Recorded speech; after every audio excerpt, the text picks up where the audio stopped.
For now, we want to cross over and listen to Professor Anyang Nyong'o. Remember, I mentioned earlier that they were to give a press conference, and that is happening currently. Let's just go over there and listen into what he has to say. Week that we're going to have the elections. Now, if you do remember, members of the press and the people of Kenya, that the ink had not dried on the paper on which the NASA leaders issued a statement regarding military involvement in the coming elections.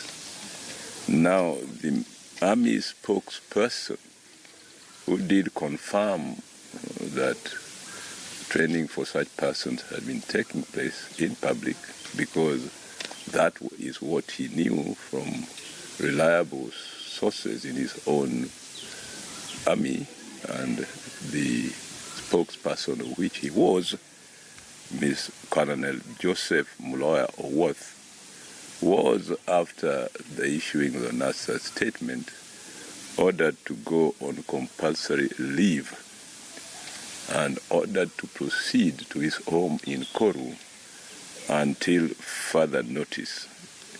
He was told not to stay in Nairobi, but to proceed to his home in Koru.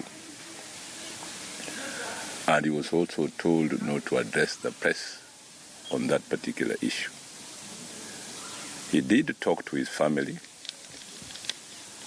and his sister, Elizabeth Akinyi Owuoth, who was then in Koru, talked to him, and he relayed to Elizabeth exactly the instructions he had from his employers.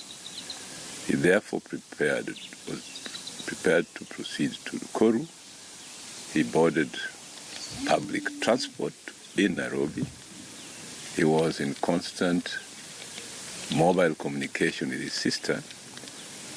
When he reached Nakuru or thereabouts yesterday morning, nothing has been heard from him up to the time we are talking.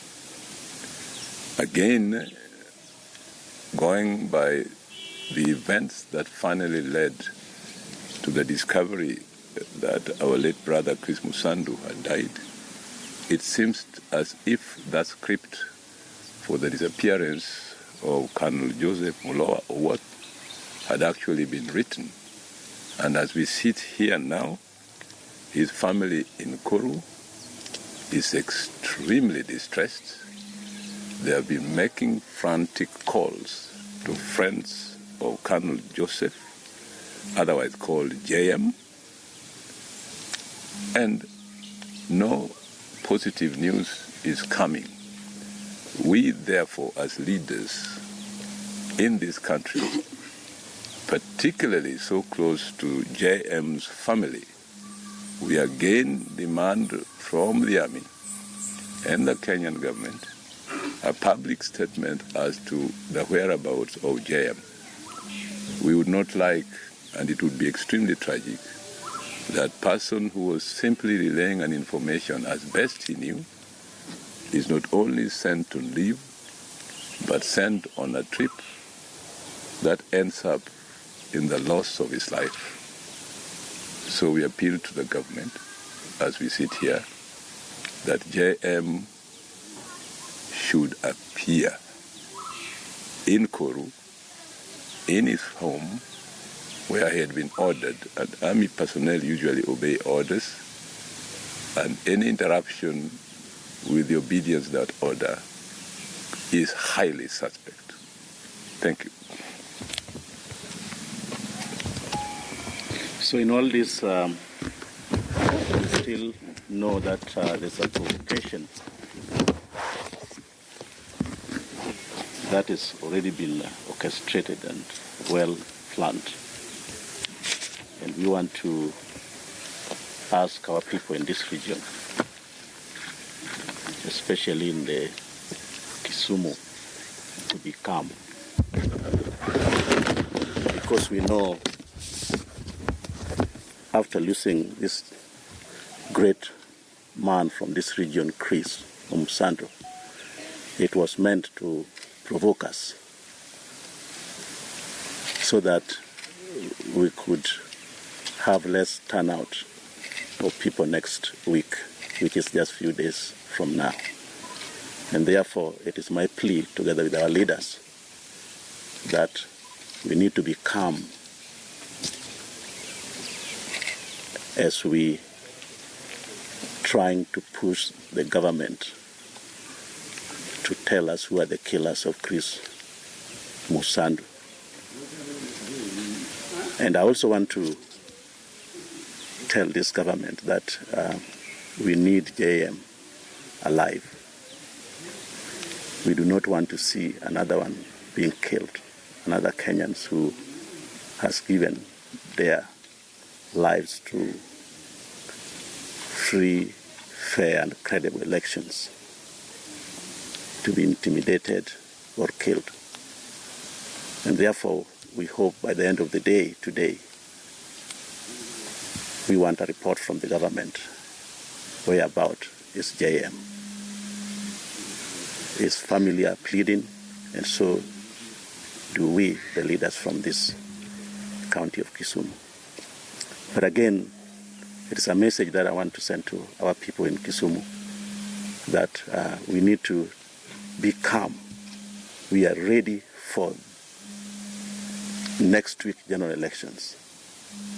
And therefore, this would not be an intimidation, but should be able to give us encouragement and put a spirited fight, because we know this election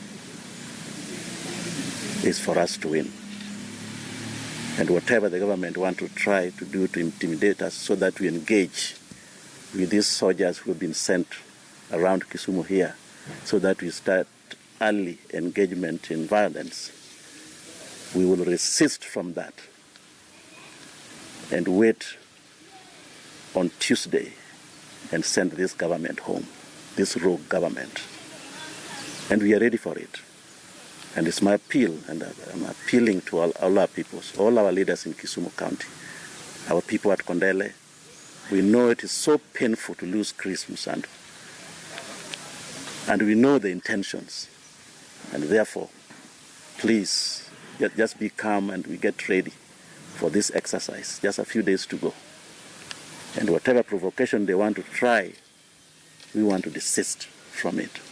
And we are telling this government, please, whoever is in charge, IG, to provide protection for all Kenyans, not only leaders, because this is the time that Kenyans are looking forward to have peaceful, credible elections and a good transition to the new government. And that's what I really want to Very good. Excellent. appeal to us. DG?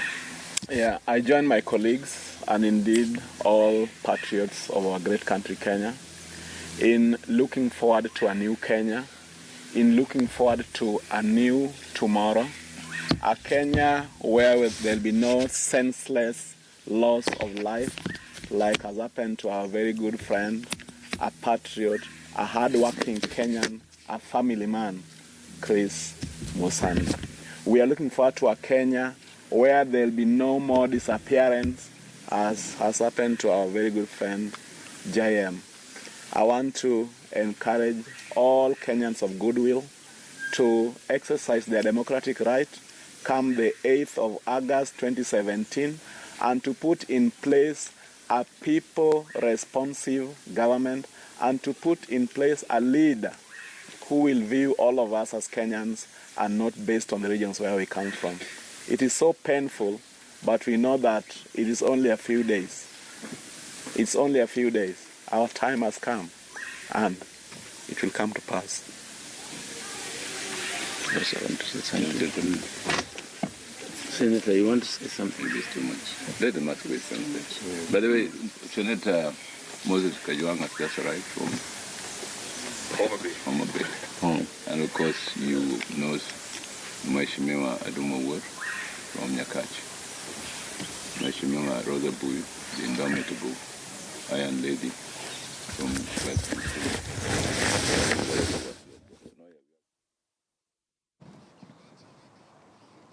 All right, a section of leaders drawn from Kisumu just coming out to raise alarm over the what they call is a disappearance of Army spokesperson Colonel Joseph Owuoth. Now, what Professor Anyang Nyong'o has said is that on Friday, after he confirmed the authenticity of the document that the NASA leader Raila Odinga had, of course, brought forth in regards to the military involvement in the elections. We understand that after that, he was asked to go on compulsory leave, and on his way home, the family could not get hold of him. The last time they heard from him was when he was in Nakuru, and since then, that was yesterday, and since then, they've not been able to hear anything from him.